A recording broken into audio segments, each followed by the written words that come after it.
The spacecrafts were flying at about 55 kilometers over the surface, and they were able to return the best gravity map ever of any celestial body. The spacecraft flew at around 55 kilometers above the surface, and since they flew so low, they were able to bring back the highest quality gravity map ever made of any other body in the universe. That alone would have been historic, but what came next has become one of the most astonishing discoveries about our nearest neighbor in space. Something remarkable is happening on the moon now that has left NASA scientists stumped. Decades of thinking we had a pretty good grasp of our celestial neighbor, it turns out, have been smashed by new findings. The moon is doing things that flatly contradict many of the assumptions that underlay modern planetary science. For centuries, the moon had been viewed as a lifeless rock, an inert satellite pinned in its orbit as Earth's silent companion, but the closer we examine it, the more certain it becomes that this was a wildly inaccurate picture. The results are so unexpected that they are compelling scientists to rethink not only the moon's past, but also the laws we previously believed controlled the creation and development of bodies in the solar system. NASA insider Ryan Park, who has dedicated much of his career to studying the dynamics and inner workings of planets and moons, has recently revealed phenomena occurring on the moon that could significantly alter our understanding of how celestial bodies function.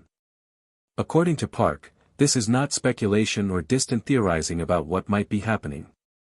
The team hasn't lost any data or worked with corrupted measurements, far from it, they have gathered more than 99.99% of the data with unprecedented accuracy.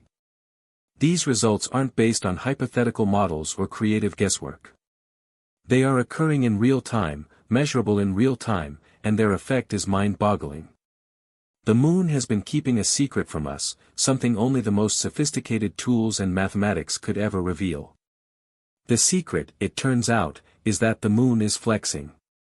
Using data from NASA's Grail mission, which tracked twin spacecraft called Ebb and Flow between December 2011 and December 2012, scientists discovered that the moon isn't the solid, immovable sphere we've always assumed. Instead, under the influence of Earth's gravity, the moon bends and flexes like a stress ball being squeezed by invisible hands. As the Earth attracts the moon on its elliptical journey, the very body of the moon actually deforms. It is this tidal deformation that is occurring all the time, while you read these lines. The moon is not a fixed or stagnant thing, it is a growing and shrinking body breathing space with every orbit. When Park's researchers first discovered this data, they were incredulous. They reran the figures again and again, certain that they had done something wrong. How could the surface of the moon flex up and down by several feet with every orbit around Earth? And yet the evidence was unmistakable. The flexing of the moon creates tiny gravitational fluctuations that give hints about what is beneath its surface. But the biggest shock came when they grasped that the flexing was not even. The near side of the Earth-facing hemisphere bent differently than the far side, creating an asymmetric pattern unlike anything that was predicted. This resulted in the moon's internal structure not being what scientists had long assumed. The conventional view for decades had been that the moon was fairly uniform internally, maybe with a small iron core, but otherwise uniform throughout. The flexing data had destroyed that assumption. Rather, the interior of the moon proved unexpectedly complicated and profoundly asymmetrical, prompting scientists to rethink its entire geological history. The finding also directly linked to a century-old enigma that had stumped astronomers since spacecraft began taking pictures of the far side of the moon back in the 1960s. For centuries, human beings had looked at the same near side of the moon, its familiar pattern of light and dark spots indelibly marked on human consciousness as the man in the moon. But when we did look at the far side, the contrast was astonishing. The near side was dominated by enormous dark plains called Maria, created when magma welled up from beneath the surface and poured into place billions of years ago. Roughly 31% of the near side is covered by the Maria, producing only smooth, dark expanses that are in stark contrast to the higher-lit highlands. The far side, though, appeared to be an altogether different world. Rough, mountainous, deeply cratered, with hardly any Maria at all, just 2% of its surface bears traces of volcanic flooding. Scientists suggested all manner of explanations for this two-faced moon. Perhaps asteroid impacts were more frequent on one face. Perhaps the gravitational pull of Earth concentrated volcanism in the hemisphere toward us. Perhaps the crust of the far side simply was thicker, keeping lava from bubbling through. But all of these hypotheses were never more than partially convincing. They all lacked some clear mechanism to account for why the differences were so vast. The revelation that the near side bends more significantly than the far side gave the solution to the puzzle. Something inside the near side was warmer, softer, and more ductile, and hence much more sensitive to Earth's attraction. What could be responsible for that difference? Park's group went deeper and discovered one of the most surprising features of the Moon's clandestine character. The explanation can be found in radioactive heating. Far down beneath the surface of the near side, radioactive elements like uranium, thorium, and potassium are found in unusually large concentrations. These components produce heat from their gradual natural deterioration, something which has been occurring since the Moon's tumultuous origins over 4 billion years ago. This nuclear core has maintained the close side warmer and more geologically active throughout its existence, fueling the volcanic activity responsible for the Maria. Meanwhile, the far side, lacking this buried heat source, remained colder and more rigid, preserving its ancient cratered surface. What's amazing is that this heating process isn't an ancient thing. It's still occurring today. Every 27.3 days, as the Moon orbits Earth, the hot, soft near side warps more easily than the cold far side. This generates asymmetrical gravitational signatures, the signatures of a process that started billions of years ago and continues to this day. The Moon, or so it seems, is still alive with internal energy.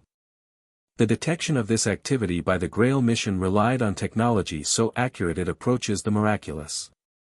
The twin space probes circled the Moon at a mere 35 miles altitude above the surface, so close they were always making mid-course corrections to avoid slamming into mountains. Each craft constantly checked how far away it was from the other using microwave signals that were accurate within a few microns, thinner than a single human hair. Even minute gravitational differences caused by mountains, valleys, or underground structures changed the speed of one spacecraft by a tiny fraction, in turn changing its distance from the other. By monitoring these changes, scientists produced the finest gravity map of any other celestial body ever made, even more refined than our map of the Earth. The accuracy was breathtaking. They measured changes in orbital velocity as small as a red blood cell's width. It was comparable to measuring the speed of a vehicle by determining variations as small as the thickness of its paint.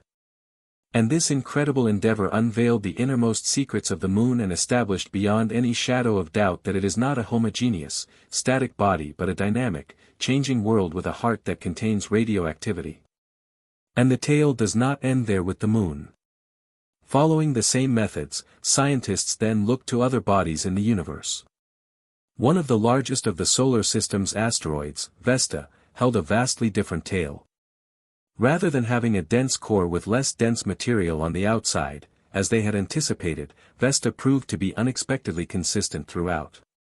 This was a dramatic difference from the Moon's asymmetry and indicated that the early solar system was much more violent and turbulent than scientists had thought, with impacts and perturbations sculpting bodies in unexpected ways.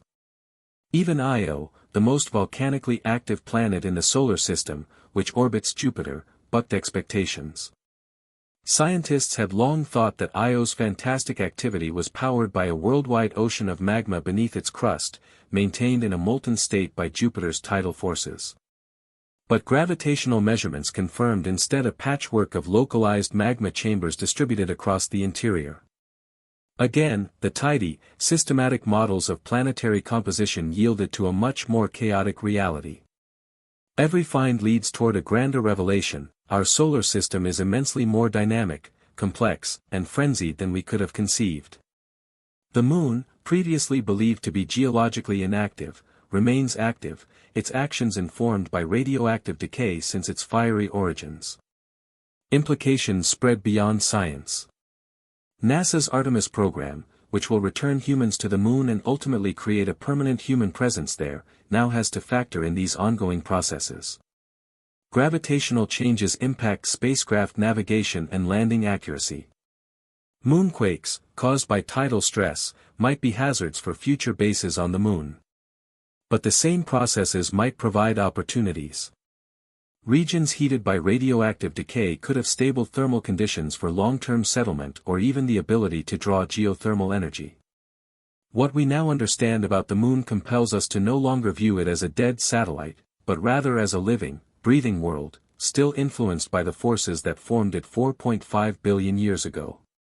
Its asymmetrical shape is a permanent testament to that devastating collision with a Mars-sized object, and the radioactive isotopes deep beneath remain to affect its behavior to this day.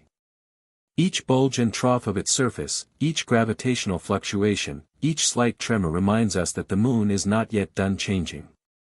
And so the moon we see tonight above us is not the inert gray stone we once imagined. It's a lively, dynamic universe with mysteries yet to be revealed. If our nearest neighbor can surprise us so profoundly, what else will we find on all the other planets and moons around all the other stars? Might there be asymmetries elsewhere too, determining the fates of exoplanets and even whether or not life can gain a foothold? The answers are kept secret for the time being, but one thing is sure, the moon has revolutionized our perception of the uni. The accuracy was breathtaking. They measured changes in orbital velocity as small as a red blood cell's width. It was comparable to measuring the speed of a vehicle by determining variations as small as the thickness of its paint. And this incredible endeavor unveiled the innermost secrets of the moon and established beyond any shadow of doubt that it is not a homogeneous, static body but a dynamic, changing world with a heart that contains radioactivity. And the tale does not end there with the moon. Following the same methods, scientists then looked to other bodies in the universe. One of the largest of the solar system's asteroids, Vesta, held a vastly different tale. Rather than having a dense core with less dense material on the outside, as they had anticipated, Vesta proved to be unexpectedly consistent throughout. This was a dramatic difference from the moon's asymmetry and indicated that the early solar system was much more violent and turbulent than scientists had thought, with impacts and perturbations sculpting bodies in unexpected ways. Even Io, the most volcanically active planet in the solar system, which orbits Jupiter, bucked expectations. Scientists had long thought that Io's fantastic activity was powered by a worldwide ocean of magma beneath its crust, maintained in a molten state by Jupiter's tidal forces. But gravitational measurements confirmed instead a patchwork of localized magma chambers distributed across the interior.